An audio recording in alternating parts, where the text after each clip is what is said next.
Wassalatu wassalamu ala asrofil anbiya'i wal mursalin wa ala alihi washabihi ajma'in. Rekan-rekan guru SMA Negeri Sekolah Masjidum yang mudah-mudahan saat ini dirahmati Allah SWT. Mungkin saya meminta izin kepada Bapak Ibu, saya masuk di program PK karena materi ini pun sama-sama adalah materi yang diamanatkan oleh Menteri, bagian dari kementerian. Oleh karena itu, momen ini mungkin kalau sekolah lain saya harus mengumpulkan guru dalam bentuk kolaborasi dan diseminasi, kalau saya mungkin masuk di program PK di PAS gitu. Karena sekolah kita adalah sekolah PK, kalau sekolah lain kan belum PK. Baik Bapak Ibu, sebelum kita mulai izinkan saya berdiri. Kalau tidak berdiri tidak bahagia. Oke, Bapak Ibu kita cek konsentrasi ya. Cek konsentrasi dulu supaya tahu Bapak Ibu berusaha. Ikuti kata saya. Ikuti kata saya. Botol-botol bola-bola. Botol-botol bola-bola. Ada berapa bola? 4. Belum konsentrasi. Ikuti kata saya. Botol-botol bola-bola bola. Ada berapa? Belum konsentrasi. Lagi konsentrasi. Ikuti kata saya. Botol-botol bola-bola bola. Pengantin berapa bola? 4. Belum konsentrasi. Oke, lagi gimana ya? Belum ada yang konsentrasi. Ikuti kata saya. Botol-botol bola-bola. Saya. Aduh. Ternyata banyak yang belum tadi ya. Oke, sekali lagi. Ikuti kata saya. Botol-botol bola-bola bola. Ikuti kata saya. Ikuti kata saya. Oke, ikuti kata saya. Bukan suruh itu berapa bola. Kan perintahnya ikuti kata saya. Saya juga itu nggak? Nggak. Coba hitung. Sip.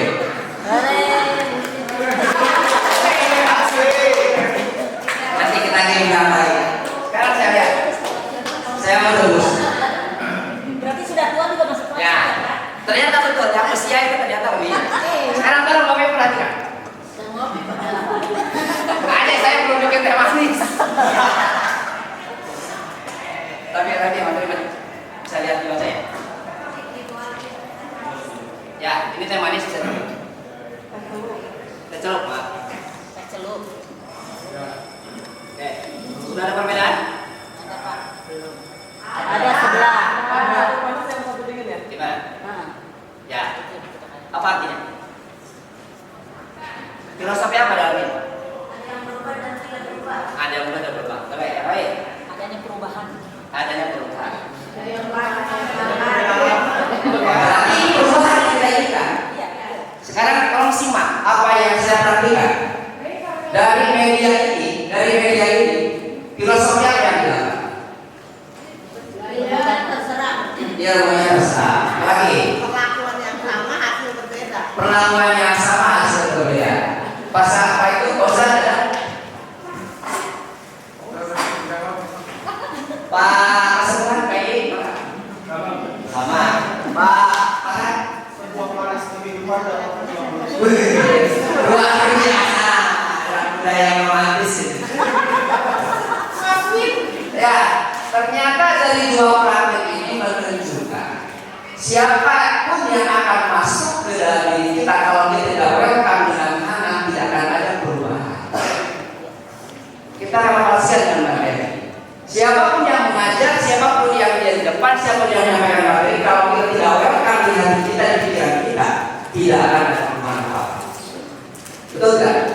Ternyata ini di kumaha cukup lagi kalau nggak apa sebab hati kita sedang membeku, tidak mau menerima pengaruh dari orang lain, tidak mau menerima masukan dari orang lain. Oke? itu filosofi. Oke. Yang penting untuk materi sebagai muka saja. Nanti kalau sudah dia akan ngantuk-ngantuk, kita coba lagi ya. Untuk materi pertama, ya sebelumnya mungkin Bapak Ibu tahu bahwa saya berdua kebetulan diamanati untuk mengikuti program guru penggerak. Ternyata di guru penggerak itu materinya luar biasa. Ya, yang awalnya mungkin Bapak Ibu ada niat ingin jadi apa ingin berapa itu semua hilang ketika sudah masuk ke pendidikan. Jadi motivasi bukan disitu lagi. Motivasi untuk kembali ketika menjadi guru yang sebenarnya. Gitu. Ada pun nanti mau jadi kepala, menjadi pengawas, menjadi bupati itu adalah belut yang kita sedang macul. Kita bagaimana mencampur yang sebaik-baiknya. Itu mungkin gambarannya. Jadi izinkan Bapak Ibu kami berdua untuk sharing ya, untuk menyampaikan apa yang kita dapat selama sudah 2 bulan yang kita lalui. Berarti sudah 4 modul, di mana setiap modul itu ada jenjang yang disebut dengan alur merdeka ya. Dari mulai mandiri kita belajar mandiri modul, kemudian elaborasi dengan teman-teman satu kelompok, kemudian M itu ruang kolaborasi ya, sehingga di ruang kolaborasi itu harus kita fokus bagaimana membuat apa yang kita sampaikan dan seterusnya. Ya mungkin yang saya sampaikan, kami sampaikan hari ini dirangkum. Tidak mungkin kita menerima selama 2 bulan sampaikan semua, tidak akan cukup. Yang mungkin inti-intinya saja. Ya saya berikan kesempatan untuk Bu Eni untuk lihat dulu di modul 1 tentang dasar pendidikan yang disampaikan oleh Ki Hajar Dewantara, Bapak Pendidikan kita. Pemikiran dan filosofi ini seperti apa? Disilakan Ben untuk menyampaikan tentang dasar-dasar pendidikan Ki Hajar Dewantara.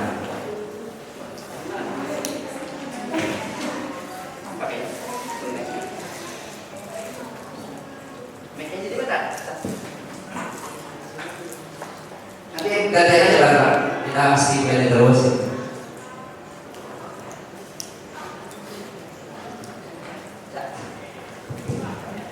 Terima kasih Pak Afif atas waktunya. Assalamualaikum warahmatullahi wabarakatuh. Waalaikumsalam warahmatullahi wabarakatuh. Bapak Ibu guru yang ada di sini, izinkan kami duduk di sini untuk sharing materi yang sudah kami dapatkan di Diklat Pendidikan dalam Penggerak yang sudah kami lalui dari bulan Agustus hingga saat ini, bulan Oktober, Desember, sampai Desember, kemudian Januari, Februari kita off dulu ya Pak ya? Off, kemudian Maret hingga Mei lanjut kembali. Jadi total pendidikan itu selama 6 bulan.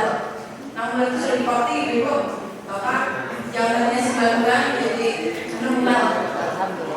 Dan banyak sekali itu yang kami dapatkan, dan kami juga terus belajar lagi, dan yang lebih jelas lagi banyak pengorbanan yang kami lakukan. Itu komit ya, dari sisi waktu, tenaga dan sebagainya. Tapi mudah-mudahan semua itu dapat kami lalui dengan baik. Kami mohon dukungan dari Bapak Ibu semuanya dan juga siswa semuanya agar pendidikan ini dapat selesai dengan baik. Baik, Bapak Ibu, ketika kita mendengar Ki Hajar Dewantara, kalau di Jogja itu manggilnya Ki Hajar Dewantara, ya, Ki Hajar Dewantara.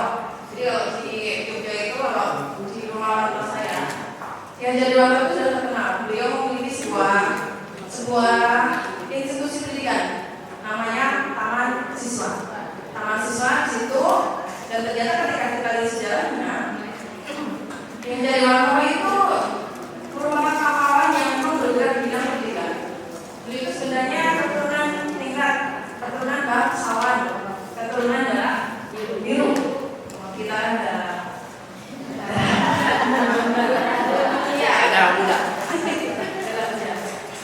Ya, jadi meskipun beliau itu seorang keturunan dari bangsawan, tapi beliau itu memiliki pemikiran untuk mencerdaskan kehidupan anak bangsa.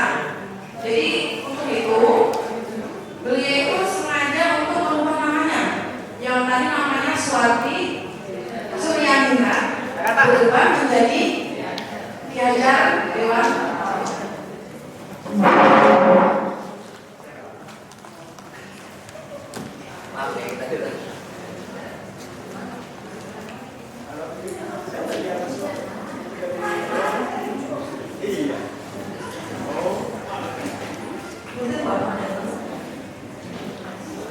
Jadi tadi memiliki nama masyarakat ya, nama jalur pemilih rakyat biar lebih dekat dengan masyarakat itu menjadi Ki Hajar Dewantara.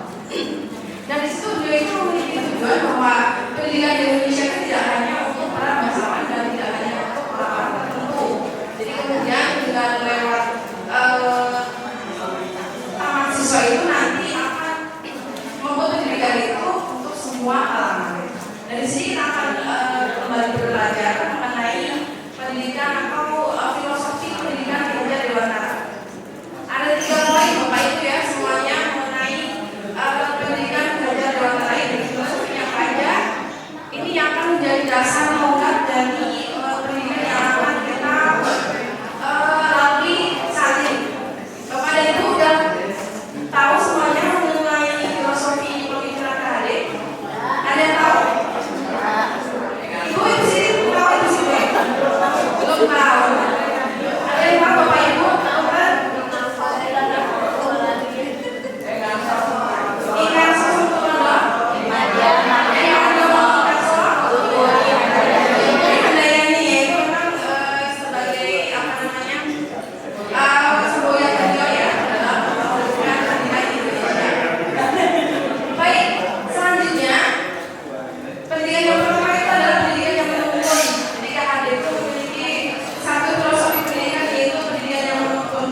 Jadi kita sebagai pengajar, kita sebagai pendidik itu harus menuntut murid kita. Satu lagi yang saya dapatkan dari pendidikan guru pemilat ini, bahwa kita harus memanggil anak didik kita dengan murid, gitu ya, lebih ditekankan dengan istilah murid. Dan kita sebagai murid itu ditekankan dengan sebutan pendidik atau pengajar. Nah, di sini menuntut itu adalah menuntut siswa sesuai dengan kodrat alam dan juga kodrat zaman. Baik, Bapak Ibu memiliki latar belakang siswa-siswinya kan bermacam-macam ya. Apakah ada yang tinggal di kota semuanya?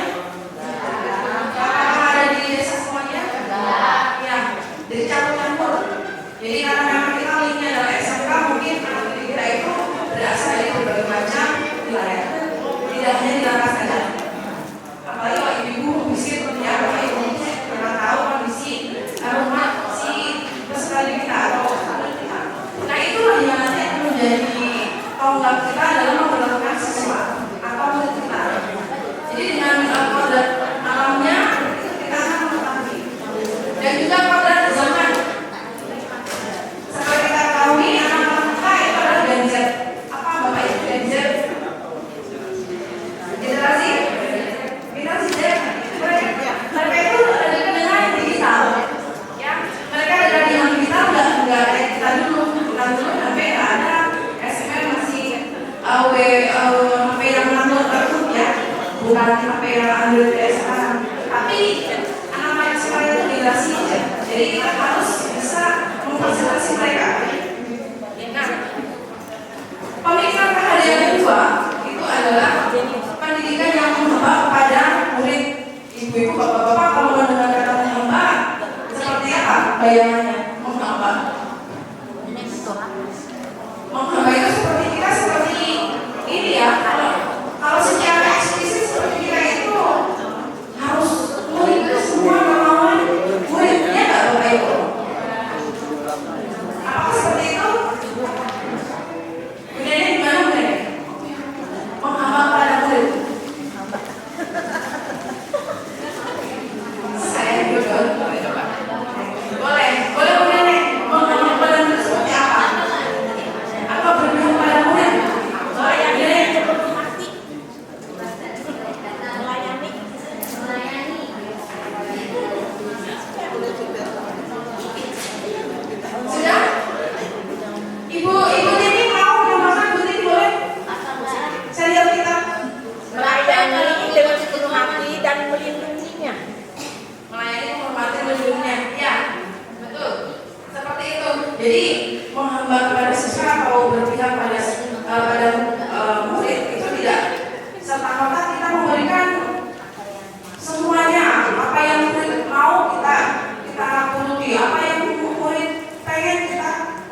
sebagai pengajar juga harus memiliki aturan-aturan dan anak-anak juga enjoy nyaman dengan apa yang kita lakukan. Itu berpihak kepada murid. Satu lagi Bapak Ibu pemikiran KHD, yaitu guru itu adalah petani. Jadi kita sebagai petani. Benihnya siapa Bapak Ibu? Benihnya anak didik kita. Sekolah sebagai apanya? Sawahnya, olahannya, petanannya. Jadi ada tanah, ada petani, ada benih. Jadi benih itu nantinya akan kita ciptakan, yang akan kita gali, akan kita prosesikan menjadi benih-benih yang memang itu bisa tumbuh berkembang dengan baik, dengan mutu yang baik. Nah itu harus ada kerjasama atau kolaborasi dari banyak pihak. Mungkin itu dulu Pak Wid mengenai pemikiran filosofi Haris. Ya, berarti saya tanya nih, Ibu Epi, apa pemikiran Ki Hajar Dewantara tadi?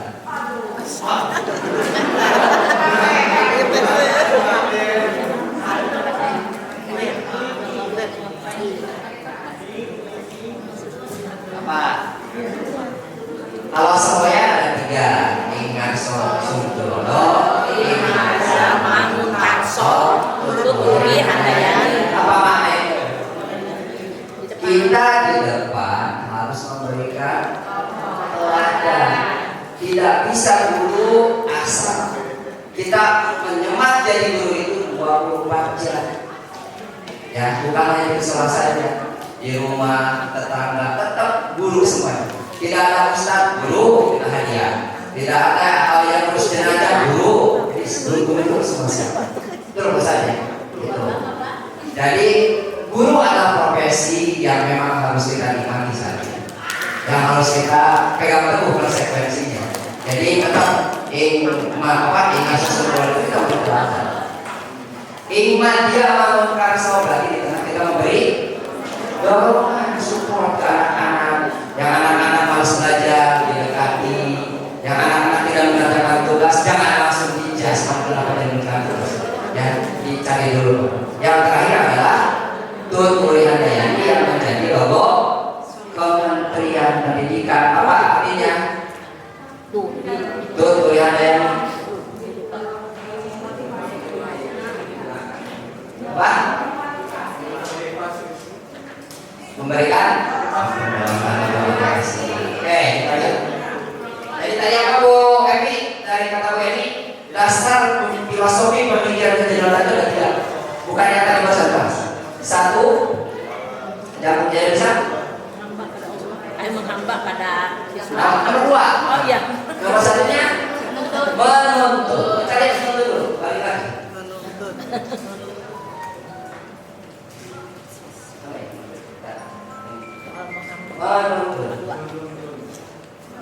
Apa sih menuntut itu? Maksud pendidikan itu menuntut adalah kekuatan kodrat yang ada pada murid, yang pada anak. Mereka dapat mencapai selamat dan bahagia yang setinggi-tingginya, baik sebagai manusia maupun sebagai anggota masyarakat. Jadi kita tidak bisa memaksa-maksa. Kita hanya bertugas menuntun, mengarahkan. Ya. Jadi kita ajar itu sebenarnya seperti tadi, yang nomor 3. Nomor 3 apa? Seperti petani. Kan namanya kita bertani, contoh kita menaburkan jagung, ada yang bagus semua apa tidak? Tidak. Berarti tergantung pada kodratnya di sini. Ada kodrat anak tersebut. Kodrat anak yaitu kodrat apa? Kodrat alam dan kodrat zaman. Alam maksudnya apa? Lingkungan anak akan berpengaruh kepada proses belajar dia di sekolah. Ya. Kalau kodrat zaman, kita tidak bisa memaksakan. Cara ngajar seperti dulu. Saya terus terang kaget ya, ketika sekarang aja itu sudah jauh berbeda. Anak disuruh dengan kata-kata aja. Hari ini, kalau kita besok sudah jadi.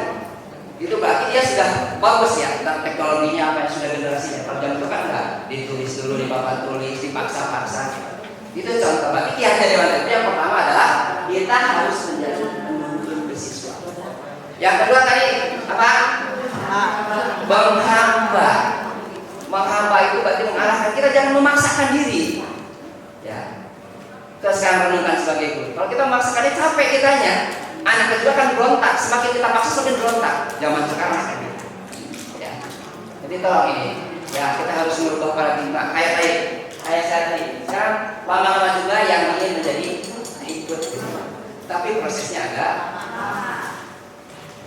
Kalau yang hangat langsung terima, ya kalau yang hebat pasti. Oke, itu mungkin untuk kehadiran Dewantara intinya ada 3 tadi, yaitu menuntun, menghamba, dan yang terakhir seperti petani. Itu aja, kita harus sebagai petani aja. Jangan maksa jagung harus menjadi padi. Jangan masih padi jadi jagung. Gitu. Lihat potensi pada dalam dan pelajaran dia. Itu kalau masak dulu adalah kompetensi. Ya, kemampuan dasar di anak itu yang diarahkan. Itu mungkin modul 1. Kita masuk ke modul 2. Atau cek konsentrasi lagi. Cek konsentrasi. Atau sekarang belajar kita senang. Ya, langsung kan? Begini, sesuai.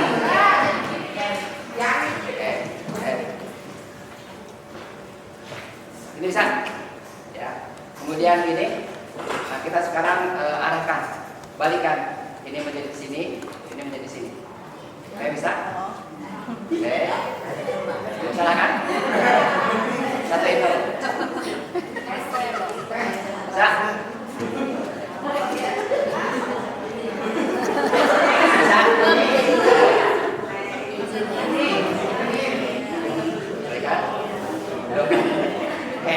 Lanjut. Berikutnya kita nyanyi lah. Oh, matematika udah biasa. Kalau sebelum nyanyi mungkin gerakan menyibukkan otak ya. Nah, kita nyanyi, tahu nggak lagu Norman Kamaru? Lagu apa? Norman Kamaru. Nah, gimana gerakan saya? Gerakan saya gimana? Gerakan saya adalah gerakan vertikal, ya kan? Kalau ibu setrika gerakan apa? Horizontal. Sekarang coba bareng. Vertikal sama horizontal bareng. Agak susah otak kita ya. Oke, apalagi kalau dibalik. Yang ini yang vertikal, yang ini yang horizontal.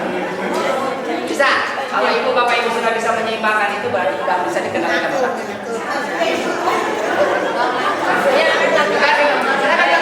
Ada bendera dengan ini ke bawah, jadi vertikal jalan, jangan dari kiri ya, supaya kata gitu. Oke, terakhir agak sulit. Kita nyanyi. Ingat lagu? 1, 2, 3, 4, 5, 4 lagi, jangan kenap ya. Oke.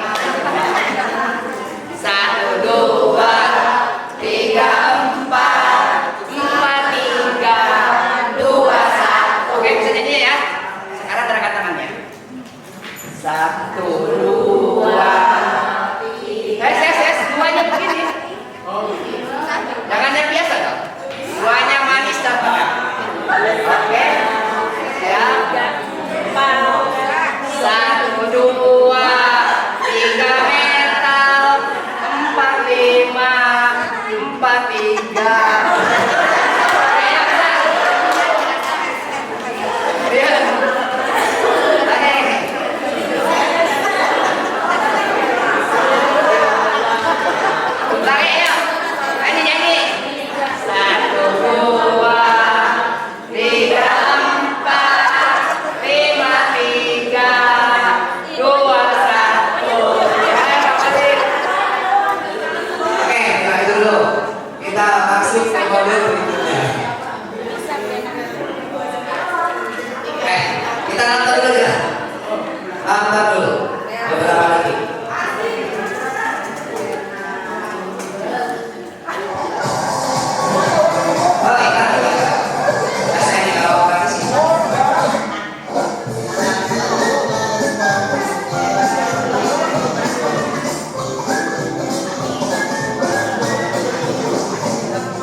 Dia punya cita-cita yang luar biasa, mau mendaki gunung es.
Ada yang tahu?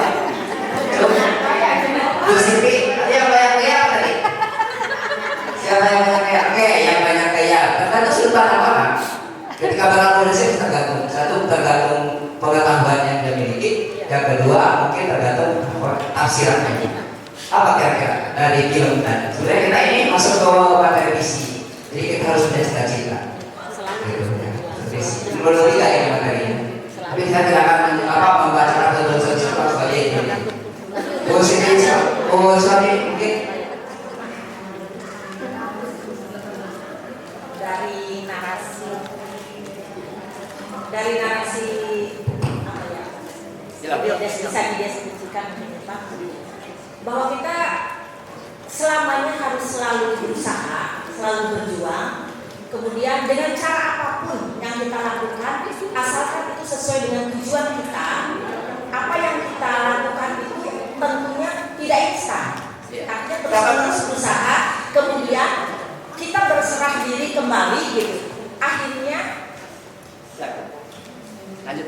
apapun itu hasilnya kembali lagi kepada kita. Nah, artinya apa? Yang menentukan itu hasil adalah kita sendiri. Tergantung usaha. Ya, tergantung dan usaha yang sudah kita lakukan. Begitu Ya. Pak. Oke, kita kasih waktu ke soal ini sekarang. Pantang menyerah. Pasti ketika kita punya visi, punya tujuan, punya cita-cita, tentu kita harus berusaha, harus pantang menyerah dengan model atau gaya. Ada lagi? Banyak cara tidak gagal. Tadi pantang menyerah sudah masuk ya. Ketika sudah berapa kerjaan pun dia terus bangkit. Ada yang belum Bapak Ibu simak, Bapak Ibu angkat. Apa kira-kira? Tadi ketika palu-palu untuk naik hilang, ternyata dia punya kekuatan dari diri sendirinya, yaitu apa? Makanya yakin kita semua itu punya potensi masing-masing untuk mewarnai pendidikan ini. Ya, jangan pesimis, tetap harus optimis. Yakin A punya kelebihan A, B punya kelebihan B. Di situ perlunya kolaborasi untuk menciptakan suatu visi yang istimewa. Gitu. Oke ya, itu kita masuk. Itu modul 3. Kita ini yang intinya di modul 4 sebenarnya. Supaya tidak begitu lama. Si Bapak udah pada datang.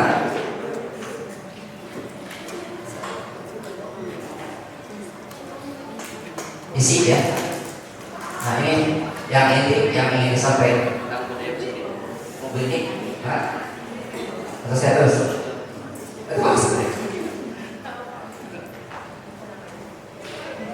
Budaya positif. Di program penggerak menurut Pak.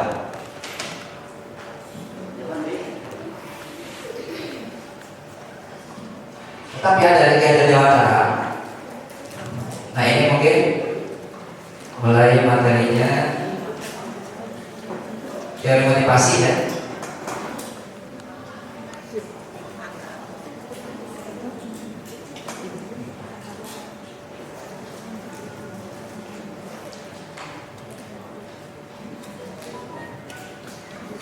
Oke, ini kembali konsep paradigma perubahan. Oke, praktekkan dulu sekarang paradigma perubahan. Silakan Bapak Ibu pegang satu barang apapun di depan Bapak Ibu. Pegang apa? Contohnya makanan. Sampai jadi, kecil. Kecil.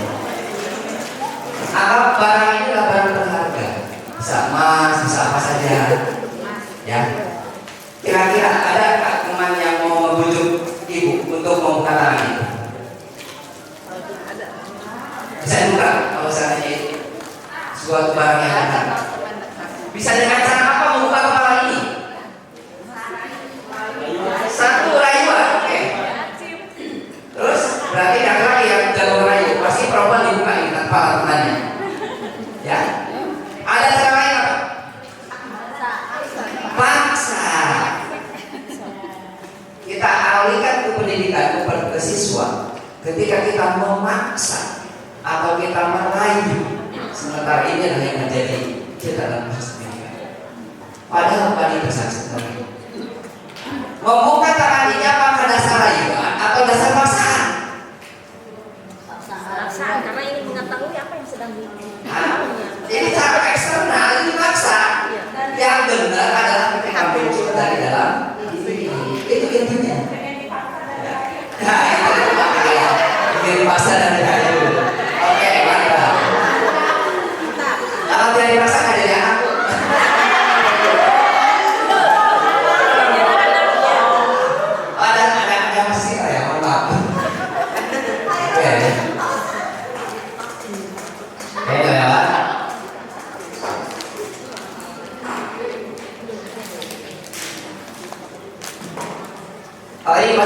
Apa nanti ada dari ini ya? Ini sebenarnya rangkumannya dari Pak. Ya, dari kontrolnya. Oke, selalu kita berkata disiplin. Kenapa sih anak harus disiplin? Padahal disiplin ini berasal dari kata bahasa Latin, yaitu disiplin yang artinya belajar disiplin itu. Kalau kita lebih identikan ke hal yang mungkin pelanggaran anak, gitu, disiplin seperti itu. Sehingga makna asal kata ini berkonotasi dengan disiplin dari murid-murid Sokrates dan Plato. Disiplin membuat orang kembali potensi menuju sebuah tujuan. Namun dalam budaya kita makna kata disiplin telah berubah menjadi suatu kehidupan seorang pada orang lain untuk mendapatkan kepatuhan. Ya, kepatuhan. Kecenderungan umum adalah berhubungan kata disiplin dengan ketidaknyamanan, bukan dengan apa yang kita hargai atau percaya pada suatu tujuan yang mulia. Oke, nah ini asal kata kenapa kita harus kurikulum merdeka di sini dasarnya. Ya. Nilai-nilai kebajikan adalah sifat-sifat positif manusia yang merupakan tujuan mulia yang ingin dicapai setiap individu. Nilai-nilai tersebut bersifat universal, lintas bahasa, bangsa, agama maupun latar belakang. Setiap perilaku, perbuatan, atau teori yang universal ya, dengan mengaitkan nilai kebajikan yang ini soal maka motivasi intrinsik akan terbawa. Jadi kita akan membangun motivasi intrinsik itu tadi. Sehingga menggerakkan motivasi dari dalam untuk dapat mencapai tujuan yang mulia yang diinginkan. Nilai-nilai kebajikan dicapai oleh setiap anak Indonesia di dunia, yaitu apa? Kita kenal dengan profil pelajar Pancasila. Goalnya pendidikan kita ini adalah menciptakan ini, menciptakan siswa-siswi yang profil pelajar Pancasila. Satu, beriman dan bertakwa kepada Tuhan Yang Maha Esa dan berakhlak mulia. Coba bayangkan, satu kata saja sudah bangga, luar biasa. Jadi kita mengukur siswa itu beriman. Apakah anak sholat enggak? Ya, apakah anak ketika waktu kosong sholat duha atau ibadah tidak? Itu ukurannya. Berakhlak mulia, apakah dia menerapkan 3S enggak? Senyum, sapa dan sebagainya. Menghargai guru kan sementara kali ini ada beberapa masih siswa yang ketemu guru yang bukan mengajar masih tetap suka. Berarti belum terbentuk di situ profil yang berakhlak mulia. Kemudian mandiri, kritis, berkenan global, otonom dan kreatif. Nah itu lanjutnya sudah di slide nanti kalau pakai di materi sebelumnya.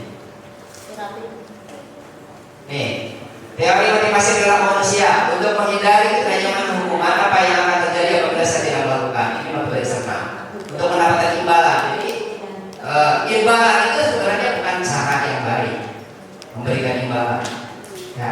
Karena apa nanti akan ketergantungan, ya. Itu yang motivasi eksternal juga. Yang benar adalah apa nomor 3 untuk menghargai diri sendiri. Saya akan menjadi orang yang seperti apabila saya melakukan motivasi internal.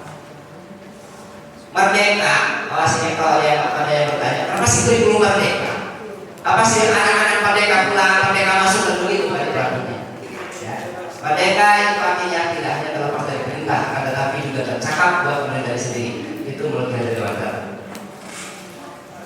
Kita lanjutkan ke sini. Ya, kenapa? Oke, silakan Bapak Ibu isi. Ada tindakan guru ini. Pilih. Tahu hukuman kan? Tahu konsekuensi kan? Ya, sekarang silakan nomor 1 apa jawabannya? Ketika mencatat 100 kali di dalam buku kalimat saya tidak akan terlambat lagi karena terlambat ke sekolah. Apakah itu hukuman atau konsekuensi? Nomor 1 tulis apa?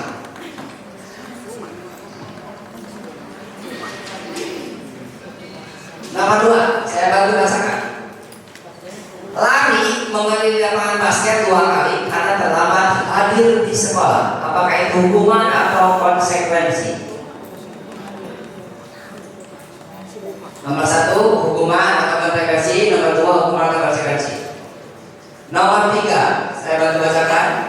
Murid diminta untuk push up 15 kali karena tidak menggunakan masker waktu jam masker ya, atau sekarang itu terlambat ke sekolah. Apakah dia hukuman atau konsekuensi? Nanti jawaban Bapak Ibu samakan dengan kuncinya, dan kita harus bisa menyimpulkan apa itu hukuman, apa itu konsekuensi. Yang seterusnya adalah membersihkan tumpahan air di meja tulis karena tersenggol pada saat belajar. Apakah itu hukuman atau konsekuensi? Kemudian murid disuruh untuk mengenakan sepatu seharian di sekolah karena tidak mengenakan sepatunya yang warna hitam. Apakah itu hukuman atau konsekuensi? Kemudian lari mengelilingi lapangan basket 2 kali karena terlambat 10 menit untuk pelajaran pendidikan olahraga dan kesehatan. Apakah itu hukuman atau konsekuensi? Nah, ya, jadi kalau Bapak Ibu benar semua, Bapak sudah bisa membedakan mana hukuman, mana konsekuensi. Ini jawabannya.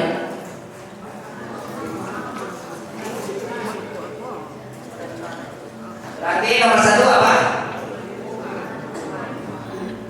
Hukuman. Kira-kira hukuman itu apa? Punishment.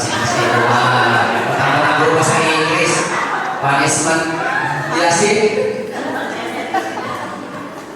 Apa hukuman artinya? Yang tidak ada hubungannya. Itu aja mudahnya. Ya. Tidak ada hubungannya gitu. Contoh, dia mencatat 100 kali itu tidak hukuman. Hukuman berarti. Kemudian lari mengelilingi lapangan basket 2 kali juga hukuman. Ya, murid diminta untuk push up 15 kali karena tidak menggunakan masker juga hukuman. Yang konsekuensi diantaranya apa? Mengganti kertas. Itu konsekuensi. Kemudian membersihkan meja, konsekuensi, hukuman. Kemudian murid disuruh mengenakan sepatu juga, itu hukuman. Dan terakhir adalah lari mengelilingi lapangan karena ini konsekuensi. Ya, itu adalah ada relevansinya dengan kata-kata. Ini perbedaannya nggak dibaca nanti, saya nggak lanjut nih karena bapak udah hadir.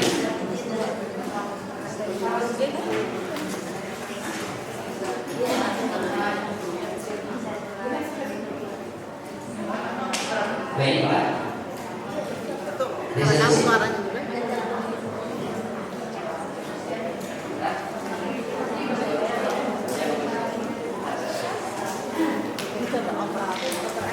Posisi guru, kita ada posisi mana? Ini yang akan menyampaikan. Apakah kita guru penghukum yang selalu menghukum?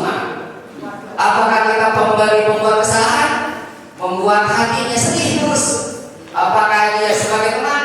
Apakah saya sebagai pemantau atau manajer? Ini yang akan menyampaikan.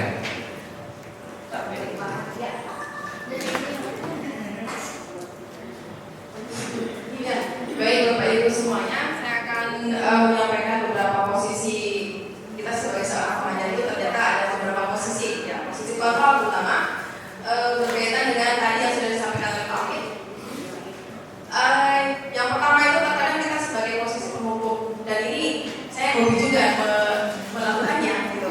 Misalnya ketika kita kalau saya di GDS ya, dan teman-teman di GDS itu ketika ada siswa datang terlambat, kemudian kita sudah menghakimi mereka telat lagi gitu kan ya, udah berapa kali kamu telat. Nah itu ternyata kata-kata seperti itu adalah tipe posisi guru sebagai seorang penghukum gitu. Kan sudah tahu aturannya seperti apa gitu kan. Selalu kamu lagi yang telat, selalu kamu lagi terlambat. Nah seperti itu adalah kata-kata untuk tipe-tipe guru sebagai seorang penghukum. Nah terus terang saya juga sering melakukannya. Kayaknya kalau dari itu nggak mantap gitu ya kalau menangani siswa gitu. Nah, ibu-ibu semuanya dan bapak semuanya, posisi yang kedua itu adalah posisi membuat rasa bersalah. Kata-katanya mah tidak tajam, kata-katanya itu maksudnya tidak terlalu memarah-marahi, tapi dalam gitu ya, tapi menusuk hati gitu. Misalnya begini, tolonglah ibu, kamu jangan rame, jangan nakal nanti ibu dimarahi bapak kepala sekolah. Ibu saya sambil lihat bapak. Kayak gitu. Jadi maksudnya apa? Kata-kata seperti itu maksudnya adalah salah satu tipe atau karakter kata-kata yang memang membuat murid itu menjadi orang yang merasa bersalah. Waduh, kalau saya nggak menaati peraturan ibu bapak guru, nanti bapak ibu guru akan dimarahin atau kena sekolah, misalnya seperti itu. Atau misalnya kadang kita suka berbicara pada anak kita. Coba kalau kamu melakukan seperti ini lagi, merokok misalnya, atau berbuat misalnya cuek-cuek tembok misalnya, apa kata orang tua kamu nanti? Bagaimana perasaan orang tua kamu nanti? Nah itu adalah kata-kata atau hal-hal yang bisa membuat siswa itu merasa bersalah. Dan kita posisi kita itu sebagai pembuat rasa bersalah. Nah itu juga sering saya lakukan, terus terang ya, Bapak Ibu ya. Nah selanjutnya posisi yang ketiga itu posisi sebagai seorang teman. Kesannya bagus, kita sebagai seorang teman merangkul anak murid kita, merangkul siswa kita. Tapi ada sisi negatifnya juga. Sisi negatifnya adalah apa? Siswa itu atau murid itu akan selalu tergantung kepada guru. Lah nggak apa-apa nanti sama ibu wali kelas akan dibela ini, akan di bapaknya bager, kayak ngomongnya kayak bager logat. Jadi gitu. Jadi maksudnya posisi sebagai teman itu ada posisi positif, ada posisi negatif. Positifnya kita tidak terlalu menganggap siswa itu sebagai teman, tapi ketika dalam menghadapi anak murid akan tergantung. Dan jangan sampai pula kita sebagai wali murid misalnya justru terlalu membela anak murid kita, padahal sebenarnya anak murid kita itu berbuat salah. Itu yang kadang saya lakukan juga. Mohon maaf. Nah, selanjutnya posisi yang keempat, posisi sebagai pemantau. Nah, biasanya ibu di sini biasanya tadi sudah saya pahami, itu terkadang kita sebagai guru dan wali kelas memberikan kemudian penghargaan kepada anak murid kita. Kamu kalau rajin ke sekolah tepat waktu, bintangnya 1. Kamu kalau sedang mengerjakan tugas, bintangnya 2. Seperti itu. Itu tipe memantau dan tipe memberikan imbalan. Tapi ternyata dalam prosesnya nanti anak-anak juga akan tergantung, gitu ya. Jadi makanya dalam kurikulum PK itu dan juga kurikulum Merdeka itu tidak ada yang namanya ranking atau peringkat kelas. Meskipun terkadang kita juga punya ya dia, punya salirannya, punya catatannya, tapi tidak perlu disampaikan kepada murid. Karena itu akan membeda-bedakan murid satu dengan murid yang lain, seperti itu. Nah, posisi yang kelima ini posisi yang paling tepat sebenarnya, posisi manajer. Posisi manajer ini tadi yang disampaikan oleh Pak Awid, bagaimana menyadarkan anak murid kita itu menyadari diri mereka sendiri.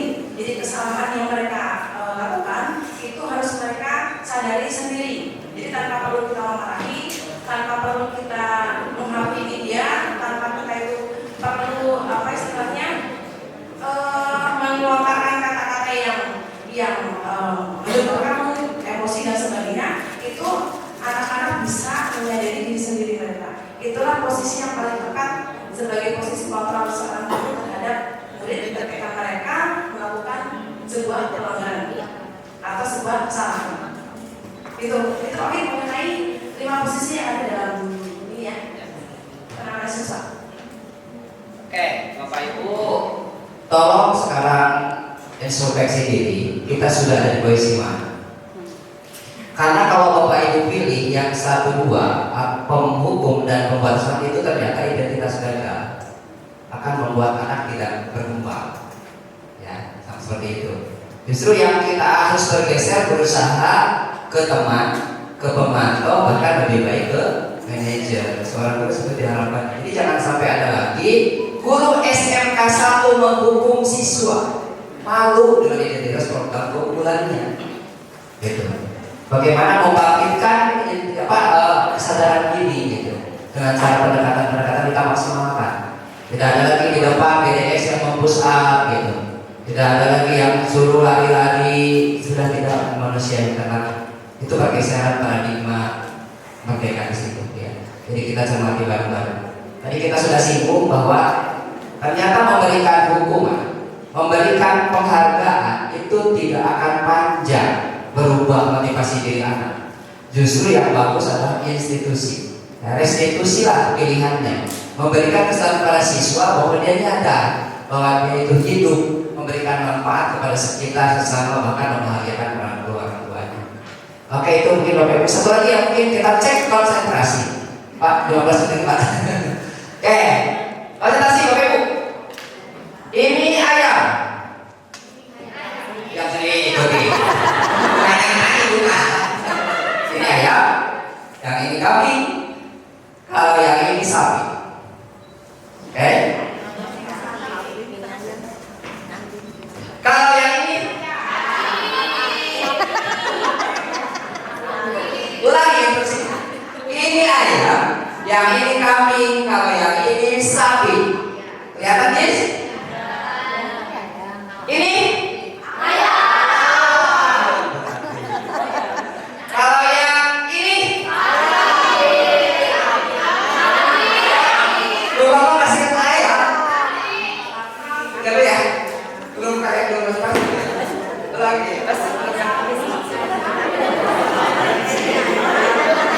Satu lagi. Ini ayam. Yang ini kambing. Kalau yang ini sapi. Yang ini sapi.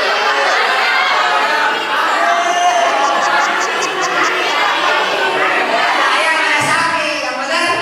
Kambing. Ini dua kata. Kuncinya apa? Karena orang biasanya terjebak apa yang dia lakukan, bukan yang dia sampaikan. Itu kebanyakannya kita menyebutkan sesuatu itu karena apa yang dia kerjakan, bukan yang disampaikan. Mungkin cukup berbeda ya. Inti dari materi garis besarnya sudah disampaikan. Kalau Bapak Ibu ingin mendalami lebih lanjut, kita tinggal sharing materinya. Suatu saat kita ketemu lagi mungkin di aksinya lain. Mohon maaf jika ada kekurangan ya.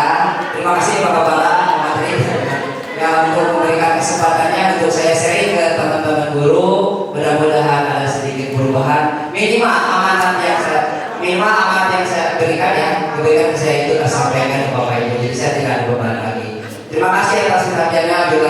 Assalamualaikum warahmatullahi wabarakatuh. Tepuk tangan untuk semua.